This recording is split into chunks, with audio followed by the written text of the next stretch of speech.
on a la chance d'avoir Nicolas Bouzou. Je ne sais même pas si je présente Nicolas Bouzou. Vous le connaissez tous à Saint-Raphaël. Vous savez qu'il est économiste. Vous savez qu'il participe très régulièrement au débat public.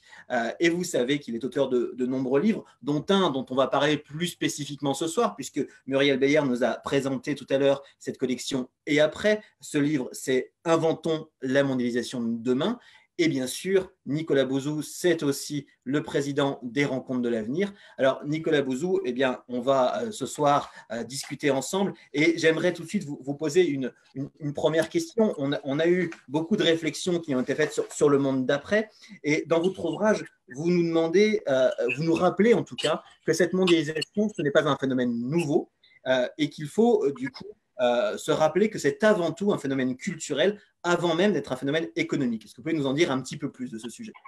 Oui, en fait, au début de cette pandémie, on a beaucoup entendu l'idée selon laquelle cette pandémie, elle était liée à la mondialisation, ce qui n'est pas complètement faux d'ailleurs, hein, j'y reviendrai dans quelques instants, il y a quelque chose de vrai là-dedans, mais assez rapidement, finalement, est arrivé le sujet de la fin de la mondialisation ou de la démondialisation.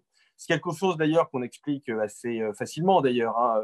Quand on a ce type d'événement, un certain nombre de personnes qui participent au débat public, un certain nombre d'intellectuels essaient peut-être de faire rentrer l'événement dans leur théorie et donc essaient en quelque sorte, un peu comme des brocanteurs, de nous revendre les idées qu'ils avaient développées avant l'événement en question.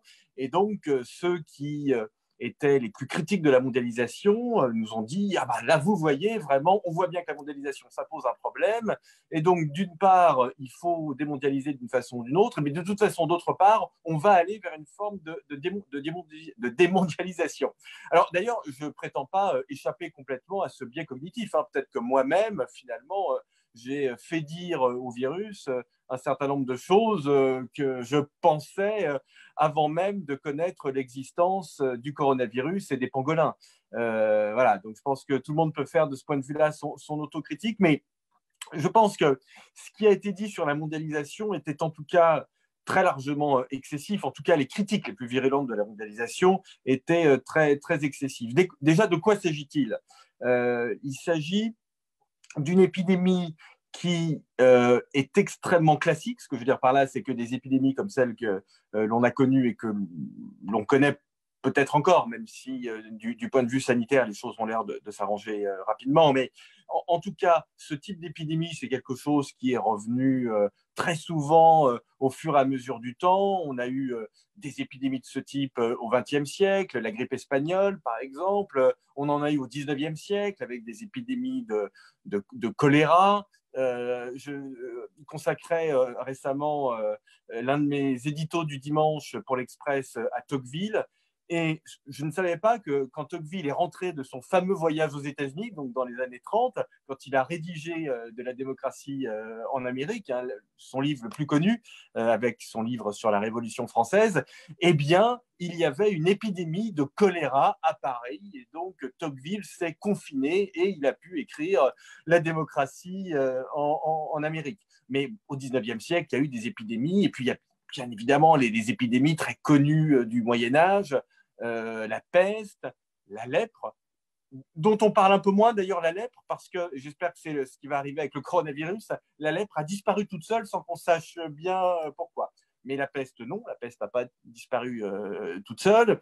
Et puis même si on remonte un peu plus loin dans le temps, eh bien évidemment, sous l'Antiquité, on a aussi des épisodes épidémiologiques qui sont très connus, notamment à Athènes.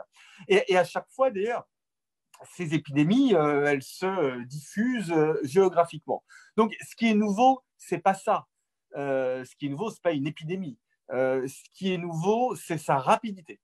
Et sa rapidité, sa vitesse de propagation, elle est liée au fait que nous-mêmes, nous nous déplaçons rapidement, en particulier avec le transport aérien. Donc, il y a bien, si vous voulez, une nouveauté qui est liée à la vitesse, mais il n'y a pas de nouveauté dans la nature du phénomène que nous connaissons. Et s'il n'y a pas de nouveauté, c'est très exactement pour la raison qui est relative à votre question, Grégory, c'est-à-dire le fait que la mondialisation, c'est quelque chose qui est très ancien. La mondialisation, ça a sans doute toujours existé. Alors, il y a eu des étapes dans la mondialisation. Le 19e siècle, par exemple, a été une très grande étape avec le chemin de fer. Ça a permis de diminuer les coûts de transport, de diminuer les coûts de logistique. Et donc, ça a été très important pour la mondialisation de l'industrie. Ça a été le début du tourisme aussi, à la fin du 19e siècle. Vous en savez quelque chose à Saint-Raphaël, mais il y a d'autres très grandes villes touristiques françaises qui se sont développées à cette période grâce au chemin de fer. Donc, il y a eu une accélération de la mondialisation au 19e siècle. Il y avait eu une accélération de la mondialisation au moment de la Renaissance, alors qui, pour moi, d'ailleurs, on pourra en reparler tout à l'heure, mais était davantage lié à la façon de penser. C'est-à-dire que la révolution scientifique de la Renaissance, elle a abouti peut-être à une unicité de pensée au niveau mondial. C'est-à-dire qu'à partir du moment où on fait des progrès dans le domaine des mathématiques ou dans le domaine de la physique, on a une nouvelle unicité du genre humain qui participe très fortement à la mondialisation culturelle. Mais en même temps, la Renaissance, c'est le tour du monde de Magellan. Et Magellan, il a propagé des épidémies. Donc, vous voyez, ce sont des choses qui sont très... Alors, si vraiment... Traditionnellement, dans mes livres, je mettais le point de départ de la mondialisation au port du Pirée, à la construction du port du Pirée, donc à Athènes, bien évidemment, qui, au départ, était un port militaire, mais qui est assez rapidement devenu un port commercial. Et au moment du siècle de Périclès, en particulier, on a quelque chose qui est très important du point de vue économique, c'est-à-dire qu'on a véritablement le passage d'une économie de troc à une économie monétaire et à une économie qui n'est plus une économie locale, mais qui est une économie beaucoup plus lointaine. Typiquement, un paysan d'Athènes produit de l'huile d'olive. Cette huile d'olive, il va l'envoyer par bateau de l'autre côté des rives de la mer Égée et lui-même va importer des paniers ou des vêtements qui seront construits en Palestine, au Moyen-Orient, je ne sais où. Donc là, on a déjà une mondialisation qui prend forme. Mais allez, si je veux remonter encore plus loin dans le temps, et c'est ce que je fais dans le petit essai dont vous m'avez demandé de parler ce soir, au fond, quand Homo sapiens a quitté l'Afrique, c'était déjà un acte de mondialisation, c'était un acte d'exportation de soi. On allait quelque part, on franchissait des frontières. Et donc ça, c'était il y a 300 000 ans. Donc vous voyez que la mondialisation, c'est vraiment quelque chose qui, pour moi, est lié à la nature humaine, si jamais il y a une nature humaine, et qui est quelque chose sur lequel il ne faut pas revenir, et il n'est sans doute pas souhaitable de revenir, d'autant plus, j'espère que nous en parlerons, qu'il y a plusieurs dimensions à la mondialisation. Il y a une mondialisation économique, il y a une mondialisation migratoire, il y a aussi une mondialisation culturelle. Alors justement, on a beaucoup entendu de critiques de cette mondialisation, vous l'avez évoqué tout de suite, et on a notamment eu l'idée que le monde d'après, puisqu'on a souvent parlé de ce monde d'après, que ce monde d'après serait un monde où il y aurait davantage de localisme, plus de local, moins de mondial. Est-ce que vous pourriez nous dire un petit mot justement de cette question, de ce mondialisme qui serait rejeté et donc de ce nouveau monde qui serait un monde plus local? Je pense qu'on a tous envie d'avoir comme ça intuitivement un monde plus local. On a tous envie de se dire que les fraises qu'on va manger ce soir, elles sont produites pour moi à 30 ou 40 kilomètres de là où j'habite, c'est-à-dire de Paris, la région parisienne, plutôt qu'importées du bout du monde. Donc je pense qu'on a tous envie de se dire ça. Mais justement, si on a envie de se dire ça, c'est d'ailleurs un peu derrière ça le sujet assez technique, mais qui est dans le débat public aujourd'hui, qui est celui des relocalisations. C'est ça, hein, l'idée des relocalisations, c'est de dire, au fond, on produit des choses un peu partout dans le monde. Est-ce que ce serait pas mieux si on produisait plus de choses près de chez nous? Donc, je comprends bien l'intérêt que peut susciter une telle idée, parce que déjà, elle peut sembler assez intuitive, elle peut sembler relever du bon sens, c'est l'exemple des fraises, et puis en plus, elle peut sembler avantageuse économiquement. Parce qu'on peut se dire, au fond, si on produit plus en France, ça va faire plus d'emplois. Très bien. Simplement, je me méfie de l'idée de localisme. Je m'en méfie économiquement et je m'en méfie philosophiquement.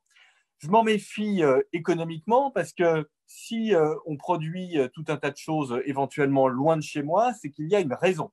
Et cette raison, elle est démontrée d'ailleurs dans l'analyse économique. Hein. C'est ce que l'on appelle les avantages comparatifs, la théorie des avantages comparatifs. Alors, je ne vais pas vous embêter avec ça, mais c'est une analyse qui a été développée par un très grand économiste britannique qui s'appelait David Ricardo et qui a montré qu'au fond, les pays, les territoires, disons, avaient toujours intérêt à se spécialiser dans ce pourquoi ils étaient bons. C'est une idée qui est assez logique, hein. C'est pareil pour les individus, hein. On a toujours intérêt à se spécialiser dans ce pourquoi on est bon. Tiens, l'exemple que je prends toujours, puisque vous évoquiez les rencontres de l'avenir, aux rencontres de l'avenir, on a toujours un invité qui est Carole Beffa, qui est l'un, à mon sens, des plus grands musiciens contemporains. Et Carole Beffa, vous savez tous que c'est un très grand musicien, mais ce que vous ne savez peut-être pas, c'est qu'il est aussi un très grand économiste. Et alors, ce qui est amusant, c'est que moi, je suis aussi un économiste et un musicien. Alors, formons cette hypothèse selon laquelle Carole Beffa est un meilleur musicien que moi, ça me semble absolument certain. Faisons l'hypothèse qu'il est un meilleur économiste que moi. Disons que c'est certain avec une probabilité de 99%, pas totalement certain, musicien 100%, meilleur économiste que moi, 99%. Eh bien, nous avons quand même intérêt mutuellement à nous spécialiser. C'est-à-dire que même s'il est meilleur que moi en économie et en musique, il a quand même intérêt à ne faire que de la musique et j'ai quand même intérêt à ne faire que de l'économie. C'est ce qu'on appelle les avantages comparatifs. Et bien, c'est très exactement pareil au niveau des pays. On a toujours intérêt à se spécialiser dans ce pourquoi on est bon. Alors après, on peut mettre des nuances à ça, hein, et on y reviendra tout à l'heure. Et la crise du coronavirus, pour le coup, a fait apparaître des insuffisances, des limites à cette logique de la théorie des avantages comparatifs. Mais en tout cas, en première analyse, ce que je peux vous dire, ce que je veux vous dire, c'est que si on produit des choses loin, c'est parce que vous, en tant que consommateur, vous y trouvez un intérêt. Et pour en revenir aux relocalisations, le juge de paix, celui qui décide des relocalisations, ce n'est pas le ministre de l'économie, même s'il est très bien. Ce n'est pas ça. Celui qui décide des relocalisations, c'est vous. C'est vous, hein, qui décidez d'acheter des produits qui ont été fabriqués près de chez vous ou loin de chez vous. Donc, attention au localisme, très bien, hein, très belle idée, mais attention à l'analyse économique qu'on peut en faire. Puis attention à l'analyse philosophique que l'on peut en faire aussi. Si on y réfléchit un peu en profondeur, ce qui est proche n'est pas forcément bien. Alors, là aussi, je développe un peu ça dans mon essai qui est extrêmement court. Mais l'idée, et vous, Grégory, vous connaissez parfaitement ça, mais, parce que vous êtes un littéraire, mais l'idée de Kant, par exemple, de la pensée élargie, c'est l'idée selon laquelle on s'humanise en pensant loin de soi, en réussissant à s'arracher à soi-même, en réussissant à être étranger à soi-même. Et si je dis étranger, c'est à dessein. Vous voyez, et donc, je pense que voilà, cette idée selon laquelle ce qui est proche, c'est bien, ce qui d'ailleurs a pris pendant le confinement une forme qui était parfois, qui moi m'a beaucoup dérangé, qui consistait à dire le confinement, c'est bien parce que ça nous aide à nous recentrer, ça nous aide à nous retrouver, ça nous aide à nous reconnecter avec nous-mêmes. Mais non, mais il n'y a rien de pire que de se reconnecter avec soi-même. Connectez-vous avec les autres. C'est beaucoup plus intéressant. Beaucoup plus intéressant d'être connecté aux autres que d'être connecté à soi-même. Il y a un petit livre de Clément Rosset que j'aime beaucoup qui s'appelle, je crois, Loin de moi. Il faudrait demander à notre ami Pierre Bentata ou à Raphaël Enthoven, parce que ce sont les deux grands lecteurs de Clément Rosset en France. Et donc, c'est un tout petit livre qui doit faire 60 pages. Et Clément Rosset explique très bien, et j'y ai beaucoup pensé pendant cette période de confinement, il explique très bien que se connaître soi-même ou essayer de se connaître soi-même présente deux désavantages. Premièrement, c'est impossible. Deuxièmement, c'est tout à fait inintéressant. Alors, on prendra beaucoup de questions des personnes sur Facebook. Mais oui, je parle trop, je suis désolé, je fais des réponses trop longues. Il n'y a pas de souci. C'est le bonheur d'être avec vous. On a eu une première remarque par rapport à ce que vous évoquiez et qui me semble intéressant de pointer ici. On a Patricia qui, sur Facebook, disait faudrait-il encore que tout le monde puisse acheter local? Donc, soulignant ici, évidemment, que la mondialisation, c'est aussi un besoin économique. Peut-être que ça nécessite une réponse. Bien sûr, mais je crois que Patricia a complètement raison. C'est un peu ce que je voulais dire tout à l'heure, d'ailleurs.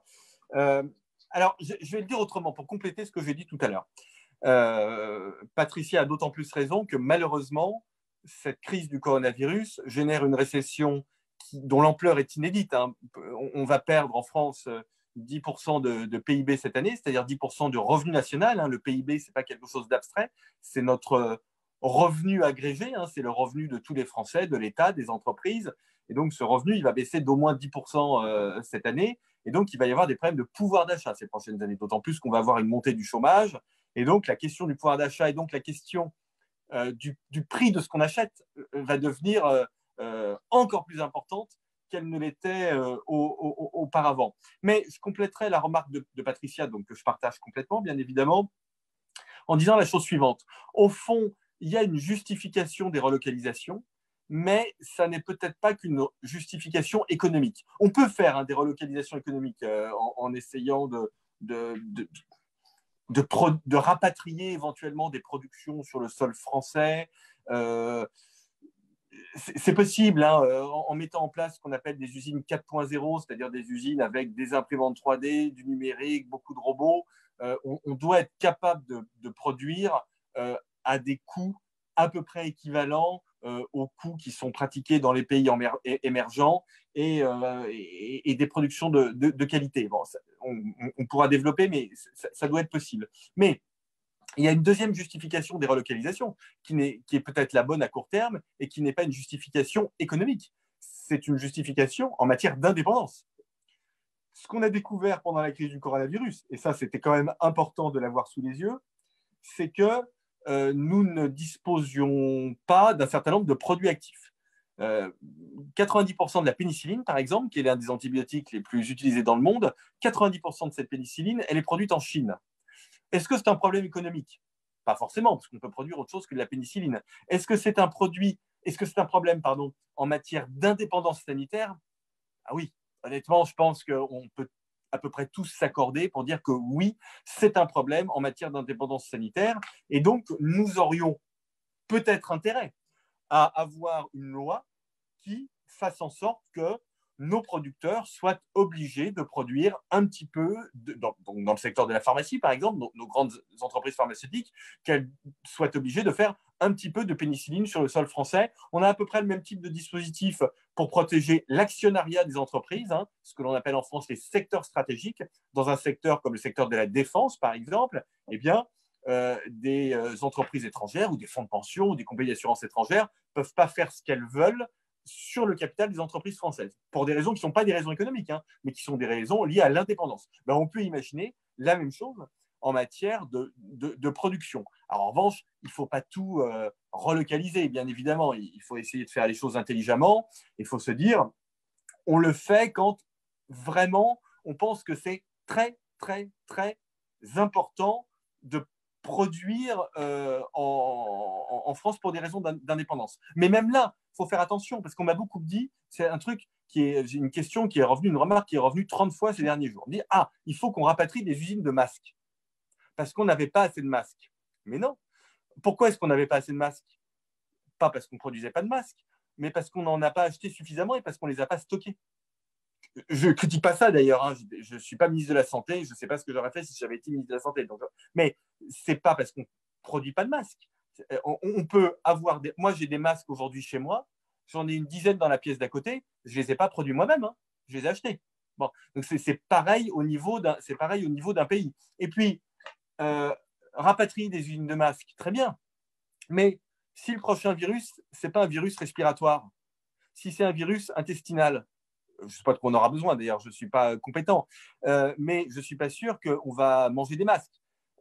Donc, produire à marche forcée ce dont on a eu besoin ces dernières semaines et ces prochains mois, et ce dont on a encore besoin aujourd'hui, bien évidemment, mais c'est peut-être avoir une guerre de retard. Pour le dire autrement, je pense que la question de l'industrialisation, elle est majeure, parce que notre pays s'est beaucoup trop désindustrialisé, mais on n'a pas besoin d'usines de masques, on a besoin d'usines éventuellement capables de produire des masques. Vous voyez la différence? Et c'est toute l'idée du coup que vous déventez dans ce livre de ces biens essentiels qu'il faudrait donc définir. C'est ça, Oui. l'une des solutions que vous apportez. Voilà, mais pas trop, parce que des biens essentiels, d'une part, tous les biens ne sont pas essentiels. C'est-à-dire que je connais les immenses qualités et les petits défauts absolument charmants de mon pays, et je sais très bien, je connais notamment assez bien la vie parlementaire, et je sais très bien que si je propose aux parlementaires une loi pour définir des biens essentiels, évidemment, tout ce qui est produit dans leur circonscription ou tout ce qui pourrait éventuellement être produit dans leur circonscription fera l'objet d'une loi. Donc ça, évidemment, ce serait quelque chose qui est absolument catastrophique. Donc des biens essentiels, il y en a un peu dans la santé, c'est des médicaments pour l'essentiel, et des médicaments vraiment très généraux, des antibiotiques, des principes actifs, des choses comme ça. Et il y en a un peu dans l'alimentation. Voilà. Mais c'est tout. Le reste, même si c'est important, on peut l'importer si jamais nous-mêmes, nous ne le fabriquons pas. Alors, pour rappeler quand même, votre livre parle évidemment de l'intérêt de conserver la mondialisation et de ne pas la jeter avec l'eau du bain, mais vous évoquez quand même un certain nombre de critiques de cette mondialisation. Là, je pense qu'on vient d'en voir une très précise, celle d'un excès dans la spécialisation. Est-ce que vous pouvez peut-être nous dire qu'est-ce qu'on pourrait encore changer dans cette mondialisation? Oui, bien sûr. Il y a deux autres sujets, bon, mais parmi d'autres, mais il y a un sujet d'inégalité. C'est-à-dire que ce qu'on a bien vu, mais il y a déjà longtemps, alors pardonnez-moi de m'autociter, mais il y a 15 ans, j'avais écrit un ouvrage qui s'appelait Le chagrin des classes moyennes, dans lequel je montrais que l'articulation de la mondialisation et de l'innovation technologique, mais qui sont deux phénomènes liés qui s'auto-entretiennent en réalité, mais ces interactions entre l'innovation et la mondialisation créent un creusement des inégalités essentiellement au détriment des classes moyennes. Donc ça, c'est un vrai sujet parce qu'on en a vu ces dernières années les implications. Les gilets jaunes, c'est ça. Le Brexit, c'est ça.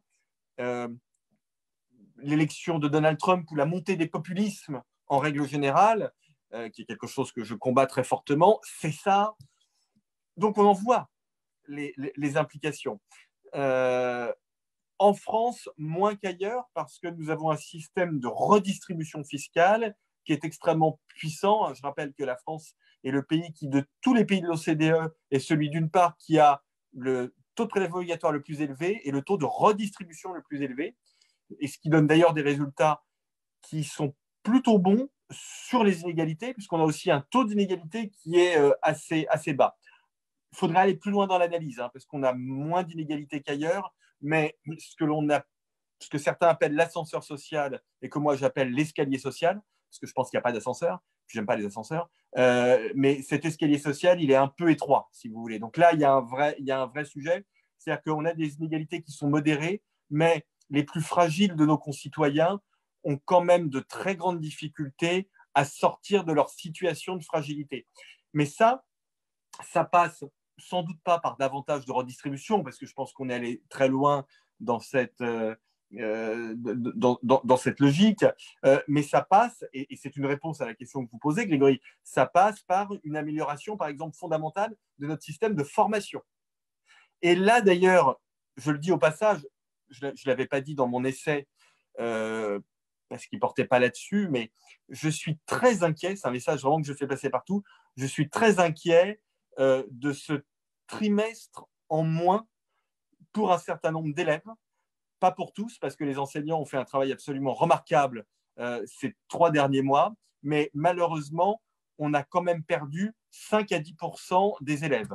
Et ces 5 à 10 des élèves qu'on a perdus, qui étaient des décrocheurs avant et qui sont devenus des hyper décrocheurs, ou qui étaient des mini décrocheurs et qui sont devenus des décrocheurs, je suis vraiment très inquiet, parce que dans ce contexte que j'ai décrit, ce contexte de mondialisation, d'hyper-innovation technologique, leur situation va être incroyablement difficile. Le parallèle, certains de mes collègues m'ont dit, mais regarde, en mai 68, tout le monde a eu le bac et ça a posé aucun problème. On a donné le bac gratuitement à tout le monde et ça a posé aucun problème. Oui, mais en mai 68, il n'y avait pas l'intelligence artificielle, il n'y avait pas la Chine et il n'y avait pas le chômage de masse. Et donc la situation n'a absolument rien à voir. Donc là, on a un sujet qui est très important. Autre sujet qui me tient très à cœur, vous le savez, c'est le sujet de l'écologie. moi, je suis un écologiste depuis le départ, mais un vrai écologiste, hein, pas un rouge repeint en vert. Hein. C'est-à-dire que moi, la question de l'écologie, je la prends au sérieux. Ah, moi, je pense qu'il y a un problème écologique. Je pense qu'on a un problème gravissime de réchauffement climatique. Donc, ce n'est pas une question idéologique où, là encore, j'essaierai de faire le brocanteur pour aller repeindre des idées en vert et essayer de les revendre à bas prix. Non, moi, je suis un vrai écolo. Je pense qu'il y a un vrai problème. Raison pour laquelle je suis au niveau européen favorable à la taxe carbone aux frontières, hein, pour internaliser dans le prix de nos importations l'empreinte carbone qui bien souvent est une empreinte qui est moins liée au transport qu'à la façon dont on produit les objets. Faut bien avoir ça en tête. Hein. Euh, euh, si vous importez un avocat d'Amérique du Sud, moi je raconte ça dans le livre, moi je suis un très gros consommateur d'avocats et d'avocats d'autost, hein, c'est une spécialité californienne. Vous pouvez culpabiliser un peu, mais en réalité le transport ne pollue pas énormément. En revanche, si vous consommez un steak qui a été produit dans de mauvaises conditions à 40 km de chez vous, là, l'empreinte carbone, elle n'est pas bonne. Alors, on a beaucoup de questions et on a de plus en plus de monde. Et on sait que le public raphaélois est toujours très exigeant et pose toujours des questions très précises. Et c'est pour ça que les conférences fonctionnent si bien à Saint-Raphaël. Je vais essayer d'être à la hauteur. Bien, on compte sur vous. Je vous propose un petit exercice de questions-réponses relativement rapide, puisqu'on va essayer de traiter toutes les questions. Je ne citerai que les prénoms des personnes qui posent des questions, car je ne sais pas si on précise leur nom. Alors, je préciserai la première question qui nous vient de Lola. Pendant le confinement, nous dit Lola, on a été obligé de consommer des produits de première nécessité, bien sûr, mais beaucoup moins d'autres produits. Et donc, on a sous-consommé par rapport à d'habitude. Quel impact économique cela aurait si on continuait de la sorte, si on continuait à sous-consommer comme on a fait pendant cette période? Alors, Lola a tout à fait raison. Hein. Les données de l'INSEE nous montrent que la consommation elle a baissé d'à peu près 30% pendant le confinement. Les revenus ont baissé de 5-6% à peu près. Ils ont surtout chuté d'ailleurs pour les professions libérales, pour les indépendants, pour les artisans. D'ailleurs, à qui j'envoie les artisans, les professions libérales de Saint-Raphaël, un salut vraiment très amical et très chaleureux, parce que je sais que ce sont eux qui ont le plus souffert pendant la crise avec des mécanismes de protection qu'on a mis en place au fur et à mesure, mais qui étaient malheureusement pas complètement satisfaisants. Mais donc, on a eu, oui, une baisse de la consommation assez forte, donc, sauf pour l'alimentation, parce qu'on a mangé encore plus que d'habitude et parce qu'on a stocké en plus de l'alimentation, ça on le voit dans les données d'INSEE, mais pour le reste, on a moins consommé. Une déconsommation forcée comme ça, elle est bien évidemment mauvaise pour l'économie. Vous le voyez dans tout un tas de secteurs. Vous le voyez dans le secteur du commerce, par exemple. Vous le voyez dans le secteur de l'artisanat, qui fait aussi partie, je connais très bien l'artisanat pour des raisons personnelles, comme vous savez, et je suis très inquiet de voir la situation de nos artisans, parce que les gens n'ont pas fait appel aux artisans pendant le confinement et parce qu'aujourd'hui, ils ont une épargne de précaution importante parce qu'ils s'inquiètent du chômage, de la montée des faillites, etc. Donc ça, c'est un vrai sujet qu'on va essayer de traiter dans le plan de relance qui sera donc présenté au Parlement à la fin du mois de septembre et qui sera mis en œuvre en 2021. En revanche, l'idée qui consiste à dire on doit consommer mieux, plus intelligemment, pour des raisons écologiques, en développant par exemple les filières d'économie circulaire, en achetant des produits qui ont des durées de vie plus longues, qui sont démontables, qui sont réparables. Moi, je crois beaucoup à la réparation, au secteur de la réparation, parce qu'en plus, derrière, économiquement, ça m'intéresse, il y a des emplois, etc. Ça, je pense que c'est quelque chose qui est très intéressant. Donc, on a besoin de consommer, et puis on a le droit d'être très hédoniste par rapport à la consommation, mais je pense que, mais ça, c'est pas lié au Covid, hein, si vous voulez, c'est un problème qui préexistait à ça, mais je pense qu'il faut qu'on apprenne, pour des raisons écologiques, à consommer un peu plus intelligemment qu'on ne l'avait fait ces dernières années, et ça, c'est bon pour l'économie. La déconsommation, la baisse de la consommation qui est liée à la chute du pouvoir d'achat, c'est mauvais, mais le changement de mode de consommation pour consommer mieux des produits plus durables avec plus de valeur ajoutée, ça, c'est très bon pour l'économie. Alors, une autre question qui nous vient de Maryse, et on voit la technicité des questions que l'on a. On nous dit que la relocalisation, nous dit Maryse, nécessite de repenser toute la chaîne de valeur, et elle prend un exemple particulier. Depuis Maastricht, nous dit-elle, l'Irlande attire beaucoup plus d'entreprises grâce à la politique fiscale. Quel commentaire cela vous évoque, Nicolas Bouzou? Alors, Maryse a deux fois raison. Elle a raison évidemment sur la politique fiscale de l'Irlande, qui est une politique qui attire les sièges sociaux. Alors, il n'y a pas que l'Irlande qui fait ça dans l'Union européenne. Les Pays-Bas, par exemple, font ça aussi. Et donc, à l'intérieur de l'Union européenne, et depuis Maastricht, c'est tout à fait vrai, ce que notre ami Christian Saint-Etienne a montré ça de façon très détaillée dans plusieurs livres. Le traité de Maastricht, qui avait par ailleurs des aspects positifs, mais un aspect très négatif du traité de Maastricht, c'est qu'il a organisé la compétition fiscale, et une compétition fiscale pas régulée. Aux États-Unis ou en Suisse, il y a de la compétition fiscale entre les États, mais elle est régulée.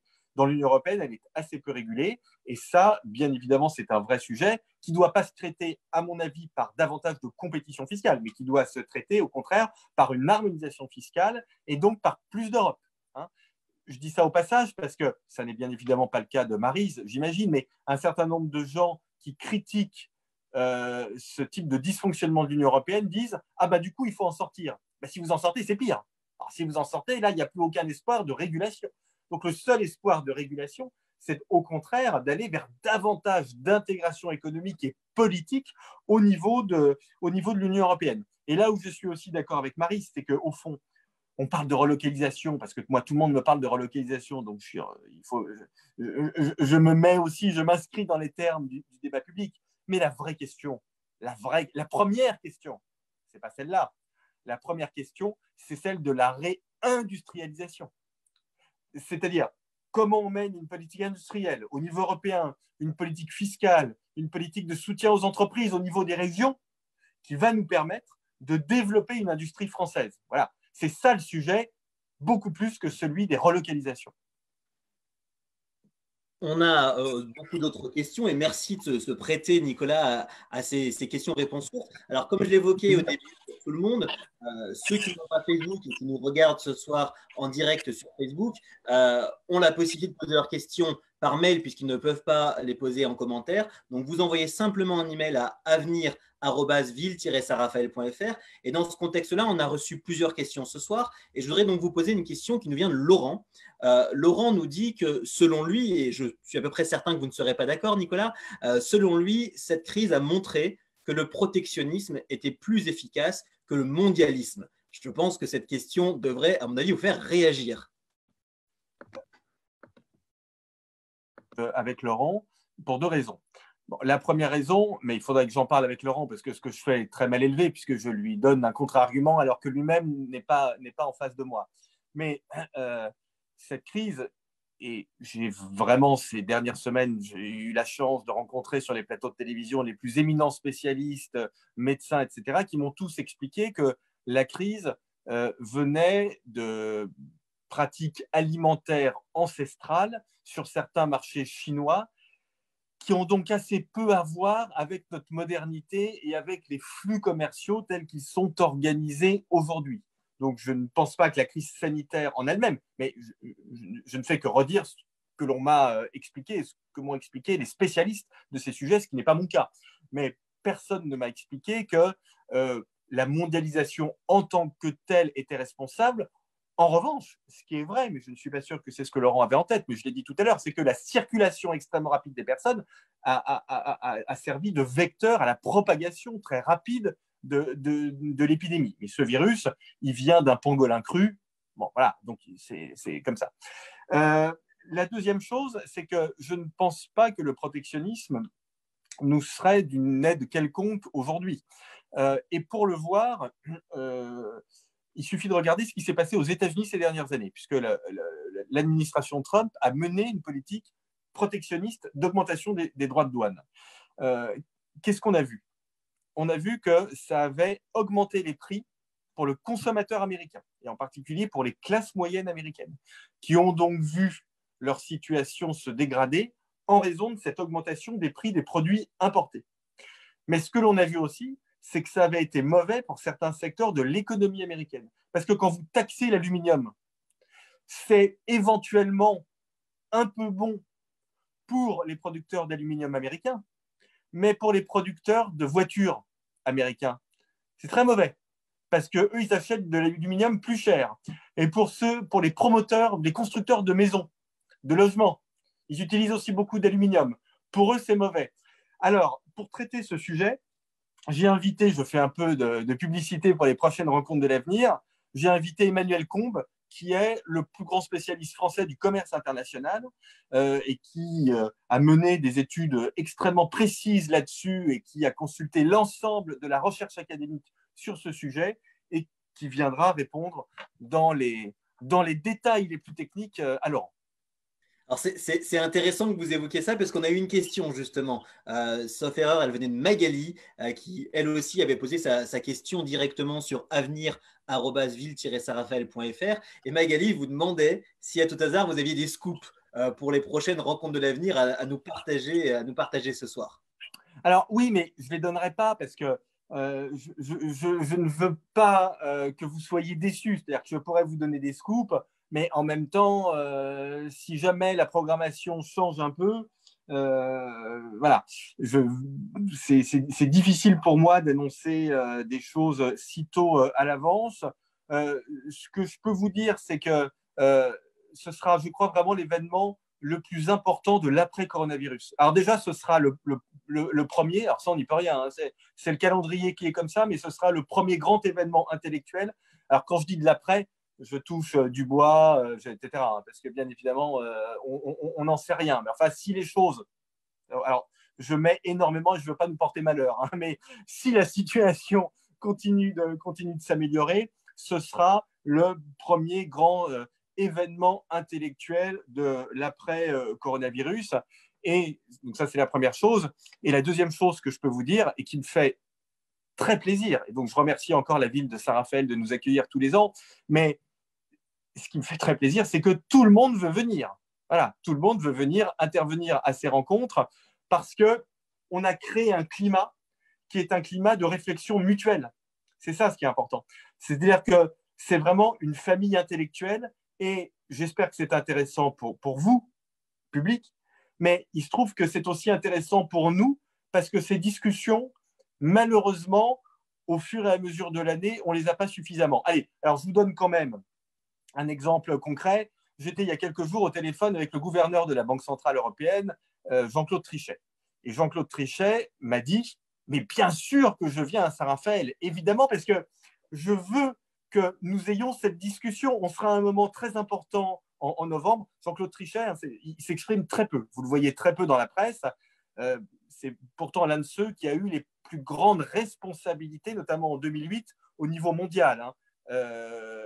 Il y avait le FMI, la Banque centrale européenne et les grands gouvernements. Voilà, mais Jean-Claude Trichet, Barack Obama, ce sont les gens qui ont eu vraiment... Nicolas Sarkozy, qui a eu aussi un rôle très important dans la crise de 2008, et qui connaît très bien d'ailleurs, qui connaissait depuis très longtemps Jean-Claude Trichet. Et donc Jean-Claude Trichet me disait, bien sûr, je veux venir parce que j'ai besoin aussi qu'on prenne du temps pour avoir cette discussion approfondie sur ce que sera la politique monétaire, où on en sera au mois de novembre, est-ce qu'il y a des risques d'inflation, comment on va réfléchir à la mondialisation. Donc, vous voyez, ce sera un moment de réflexion qui sera extrêmement important pour nous.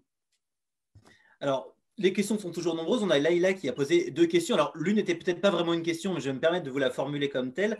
Elle évoquait cette question tout à l'heure du dumping fiscal avec l'Irlande et elle demandait si ça ne devrait pas être le rôle de l'Union européenne, justement, de créer cette harmonisation fiscale. Ça, c'est la première question. Et elle a posé une seconde question. Est-ce que le protectionnisme ne pourrait pas potentiellement être l'explication du chômage bas aux États-Unis, qui est quand même un chômage bas relativement durable? Voilà les deux questions que nous soumet Laïla. Bien sûr. Alors, ce sont deux excellentes questions de Laïla. Je suis entièrement d'accord sur la première partie de la question. C'est-à-dire que, très clairement, si on veut réguler... Alors, il ne s'agit pas de faire en sorte que l'imposition soit la même partout dans l'Union européenne, parce que ça n'aurait aucun sens, et parce que c'est aussi efficace d'avoir des taux d'imposition sur les bénéfices des entreprises, des taux de TVA, des taux de charges sociales qui sont un peu différents selon les pays. Il ne faut pas tout centraliser. C'est exactement comme à l'intérieur d'un pays. L'imposition, la fiscalité à Saint-Raphaël, ce n'est pas la même qu'à Fréjus, ce n'est pas la même qu'à Clermont-Ferrand, etc. Donc, et c'est justifié, si vous voulez. Donc, il n'est pas idiot d'avoir des taux d'imposition qui sont un peu différents. Mais en revanche, il ne faut pas qu'il y ait une concurrence fiscale qui soit assumée et qui soit très agressive, parce que sinon, vous avez une prime aux plus prédateurs, fiscalement.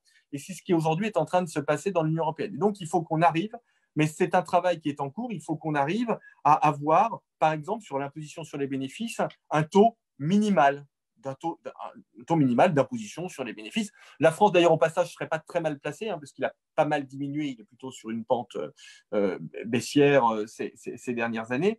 Donc, il faut qu'on aille vers ça. Ce que je peux vous dire, c'est qu'au cours de cette crise, les relations, notamment entre la France et l'Allemagne, se sont considérablement améliorées.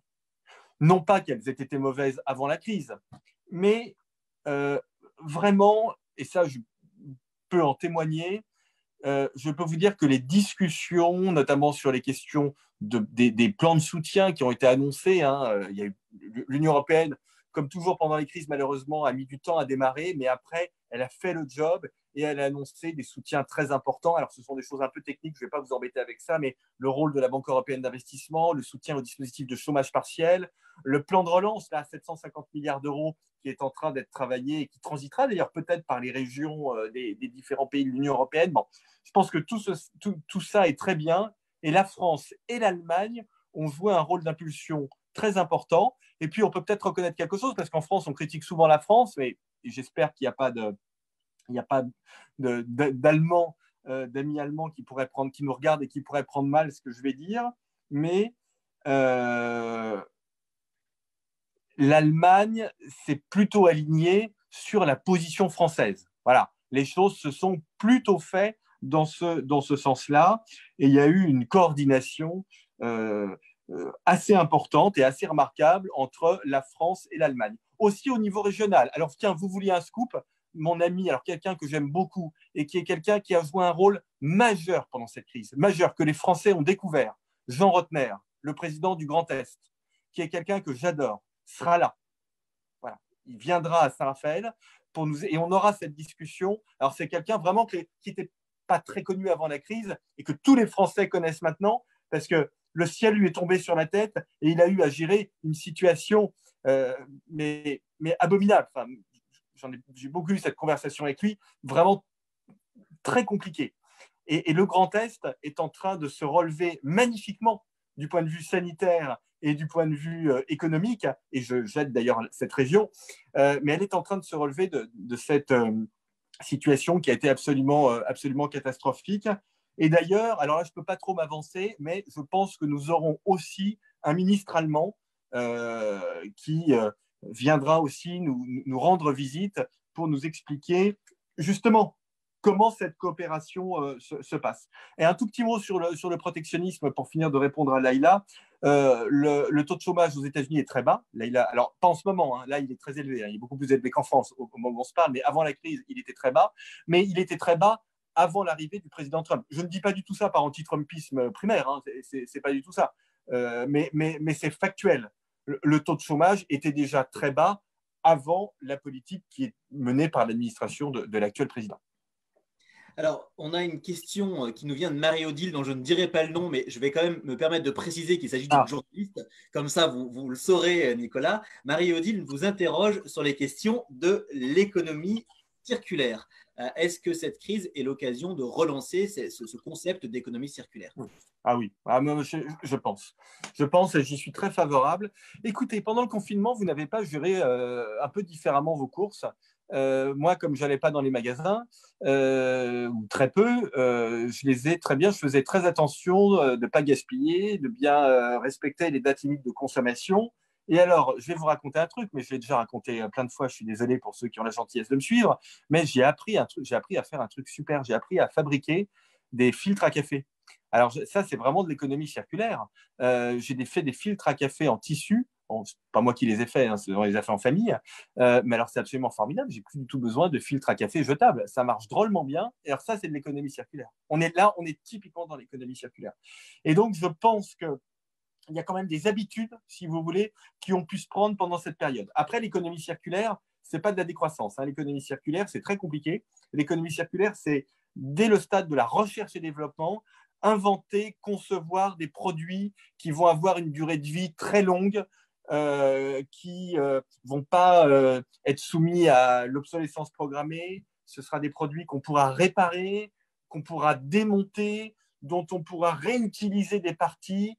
Les parties qui ne seront pas réutilisables, on pourra les valoriser énergétiquement. Donc, vous voyez, hein, l'économie circulaire, c'est très compliqué. C'est de l'économie à forte valeur ajoutée et ça demande une organisation spécifique avec de la collecte, du tri, du recyclage, de l'innovation. Et donc, ça se construit en coopération entre les entreprises et les pouvoirs publics, notamment au niveau local. Mais je pense que, vous voyez, ça fait vraiment partie des sujets alors, qui sont pas nouveaux. Hein.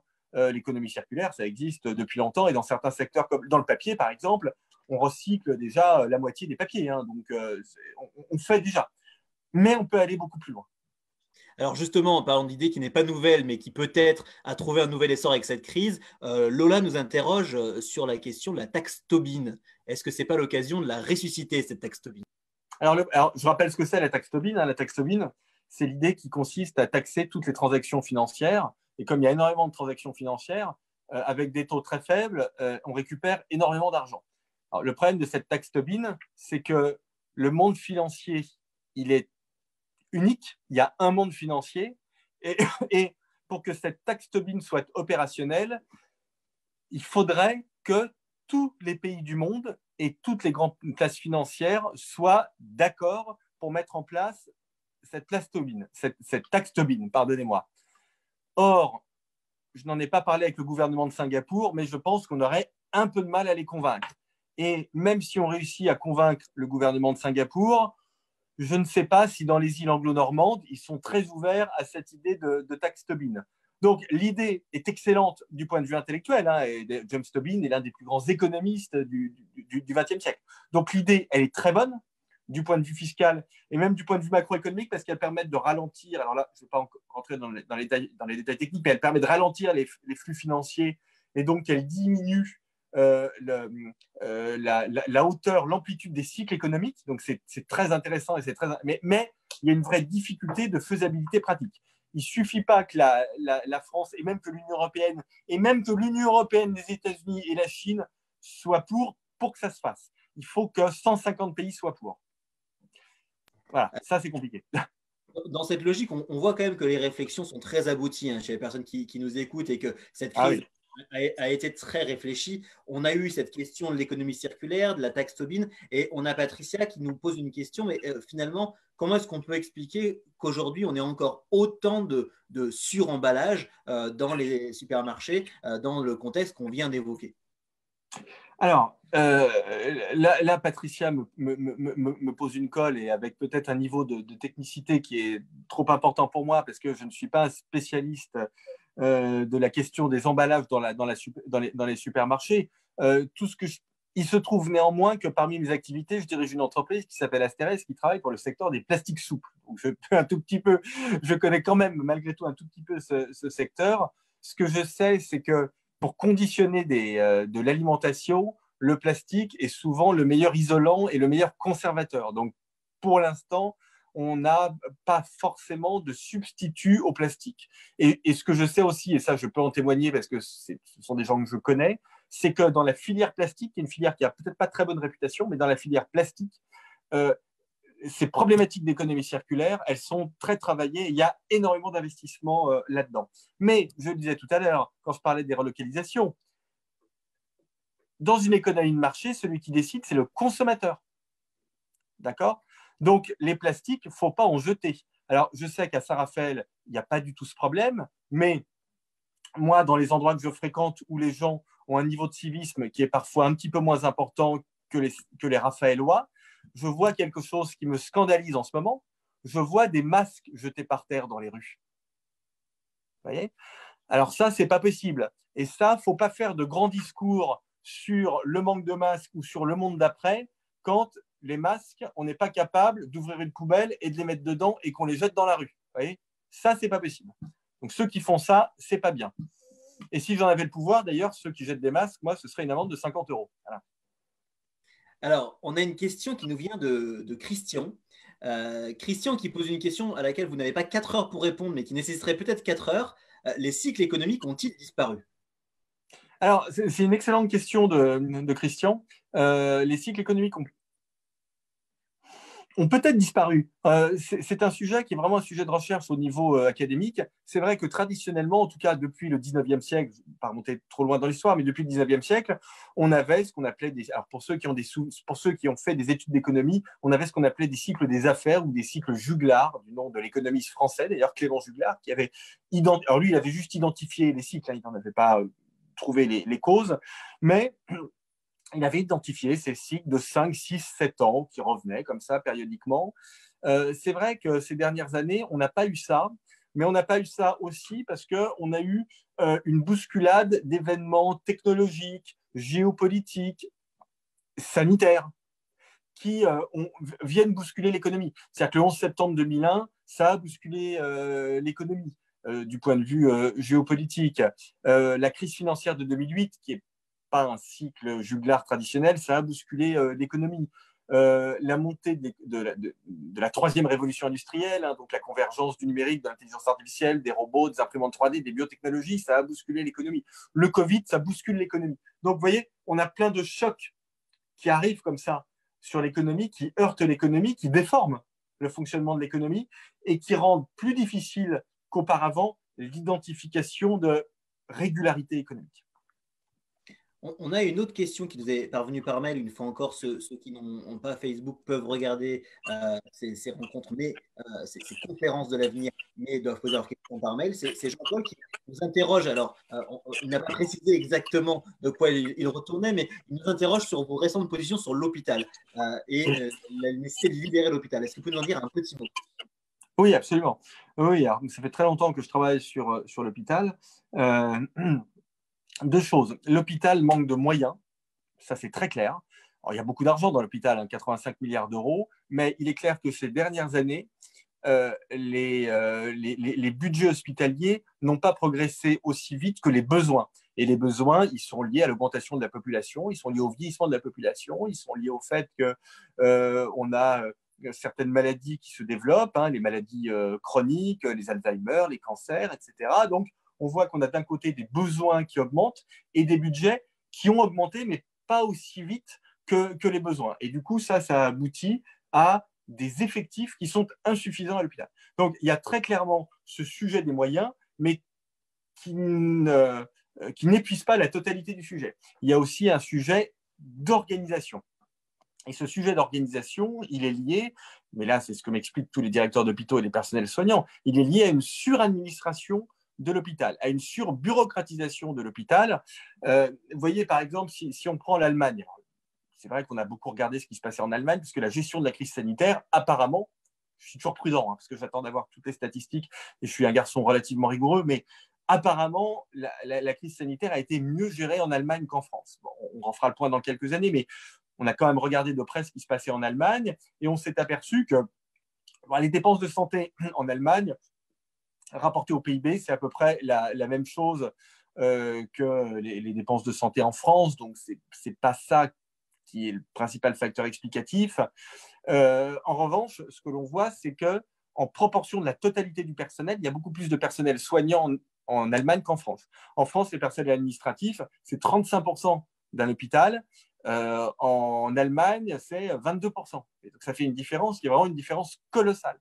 C'est-à-dire que pour des budgets équivalents, vous allez avoir beaucoup plus de gens qui soignent. Alors, il faut des administratifs hein, dans les hôpitaux. C'est très important, bien évidemment. Mais chacun sera d'accord pour dire que les fonctions support, elles sont importantes, mais ça doit rester ce qu'on appelle des fonctions support. C'est-à-dire que le plus important dans un hôpital, c'est quand même qu'on soigne les gens. Et donc, c'est vrai que moi, j'en appelle à une débureaucratisation de l'hôpital. Et j'avais été énormément critiqué avec, d'ailleurs, l'un des piliers des rencontres de l'avenir à Saint-Raphaël. Je l'embarque avec moi dans cette galère.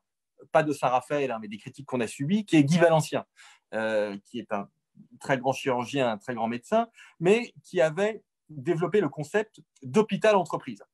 Et on a été extrêmement critiqué là-dessus parce qu'on nous a dit, mais au fond, les problèmes de l'hôpital viennent du fait que l'hôpital est géré comme une entreprise. C'est absolument absurde. Mais pas du tout. L'hôpital aujourd'hui n'est pas du tout géré comme une entreprise. Et d'ailleurs, avant la crise, les entreprises, elles recrutaient, les salaires augmentaient et l'investissement augmentait. dans l'hôpital public, les salaires, ils n'augmentent pas, les effectifs non plus, et l'investissement, il a chuté ces dernières années. Donc, c'est pas ça. La comparaison ne tient pas. Et donc, oui, moi, comme je connais les personnels hospitaliers, et je sais qu'ils, bien souvent, ils savent ce qui est bon pour l'hôpital. Et donc, je crois que nous devons avoir une réflexion sur la gouvernance de l'hôpital, et même, je pense qu'il faut aller plus loin, et il faut évoquer une décentralisation de la santé. En France, on a à peine une déconcentration, mais à peine, hein, je suis gentil. Il faut qu'on aille vers une décentralisation pour faire confiance aux gens qui savent. Voilà, un peu moins aux bureaux parisiens, un peu plus aux gens qui savent. On a une question qui sera peut-être la dernière, puisqu'on approche déjà de l'heure de conversation. Ah, quel dommage. Nicolas, ce soir. Et c'est Christian à nouveau qui nous avait posé cette question déjà complexe tout à l'heure, sur laquelle vous aviez réussi à faire une belle synthèse. La question, c'est: assistons-nous à la fin de la métropolisation? Ah, excellente question. Je pense qu'il y a un truc. Je pense qu'il y a quelque chose.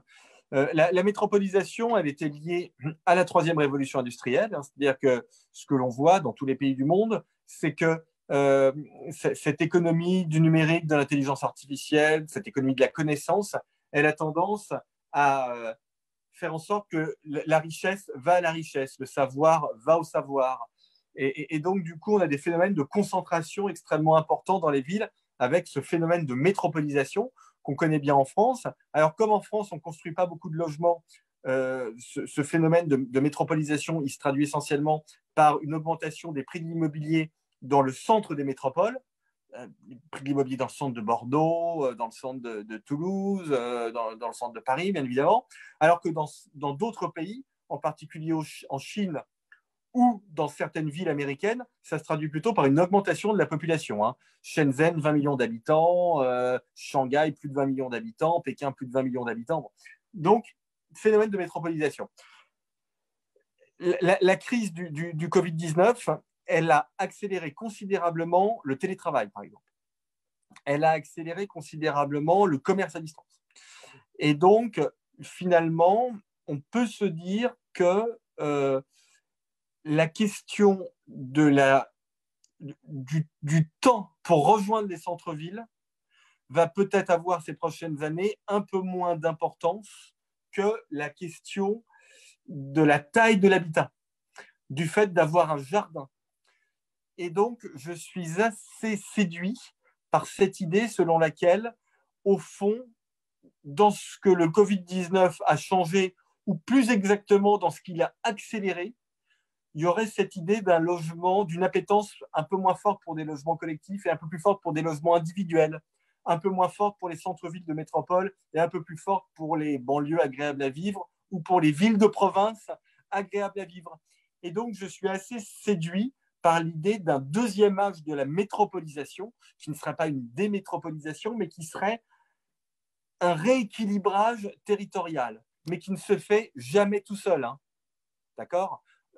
Si vous n'êtes pas une métropole et que vous voulez attirer des richesses, il faut des super villes, super belles, avec un très bon niveau de sécurité, avec des super connexions Internet, avec des super conférences. Bon, ça, vous êtes armés pour ça, mais voilà. Mais il faut vraiment mener des politiques qui sont des politiques extrêmement offensives, parce que dans le monde dans lequel on vit, rien ne se fait tout seul. Merci beaucoup. Je pense que c'est un très beau mot de la fin. À très bientôt. Salut.